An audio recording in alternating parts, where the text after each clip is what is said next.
And with us now live over the phone is Ambassador Hussein Haridi. And Ambassador Haridi is a former assistant to the foreign minister. Ambassador Haridi, good evening. Thank you for joining us. Good evening, sir. It's my pleasure. Thank you, Ambassador Haridi. First of all, how do you see Egypt's mediation efforts in trying to bring an end to the Iran war, and also in trying to bring calm and stability in Lebanon, as well as we are overseeing a shaky ceasefire between Israel and Lebanon? Well, as far as the situation in the Gulf is concerned, Egypt is a member in a group of nations, Arab and Muslim nations, that comprises Turkey, Saudi Arabia, and Pakistan. And this group, with other regions and international partners, in order to bring the war against Iran to an end. And the group has had so far 2 meetings.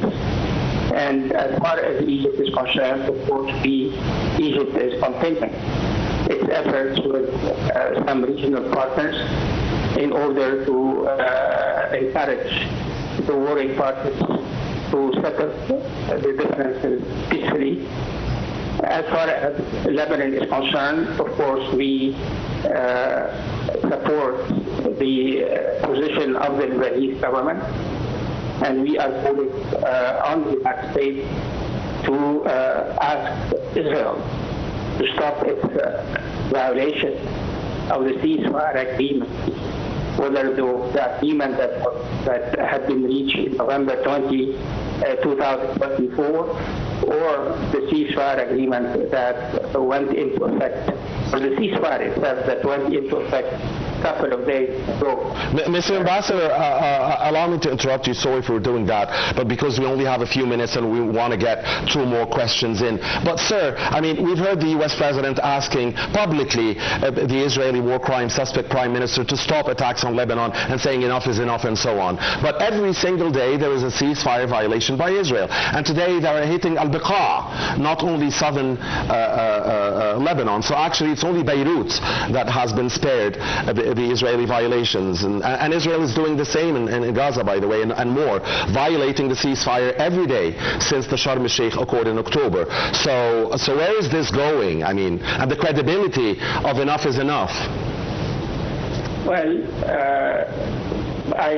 of course, from a historical point of view, Israel is not a country known for respecting international law, nor the ceasefire agreement it has signed with various countries and parties.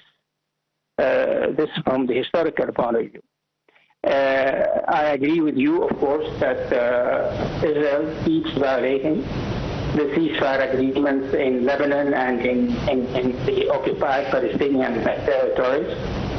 But having said that, that won't prevent Egypt from pushing for the implementation of the ceasefire agreement. Sure. And as far as Gaza is concerned, let me just refer to the remarks by President Sisi the other day in Nicosia, Cyprus, when he addressed the present crisis in the Middle East, and he underlined the importance of dealing with the situation in Gaza. Absolutely. And he called for the implementation of phase 1 of Mr. Trump's plan for Gaza. Phase 2, yes. And the start of implementing phase 2 of the agreement. Absolutely. Mr. Ambassador, one final question. The U.S. President is holding a meeting with his national security team to discuss the situation regarding Iran. Iran's latest offer is, I'm going to open Hormuz and you lift the blockade, and we're on our ports, and we're going to adjourn the nuclear file negotiations to a later date. What do you think the American response will be? Well, let's wait, and I cannot prejudge what will be the American response, but I guess, of course, from the American point of view, there are important issues with Iran. One of them, of course, is the situation in the Strait of Hormuz and the blockade. I would like to add just to as a clarification that in the Iranian proposal, they called for opening the strait as well as, and they asked for the lifting of the American blockade. But of course, I understand that President Trump said the other day that the American blockade on Iranian ports would remain in place till reaching a final agreement. Let's wait. We can build. From a diplomatic point of view, I hope that the United States won't say no, but would the position, I hope, be yes, but, and we can take it from there and build on that. So we call on, of course, from an Egyptian point of view, we understand the complexity and the intricacies of the situation.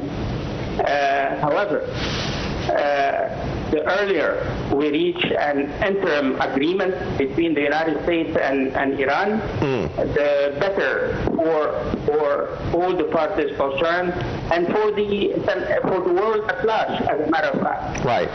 The global economy is really in turmoil. Thank you very much. My pleasure. Thank you, Mr. Ambassador Hussein Haridi, former assistant to the Foreign Minister. As always, thank you for your time and for your valuable input. Now let's watch a report about our main topic for tonight. When we come back, we'll have a distinguished expert with us here in the studio to shed light on the latest regarding the Iran conflict and Egypt's mediation efforts.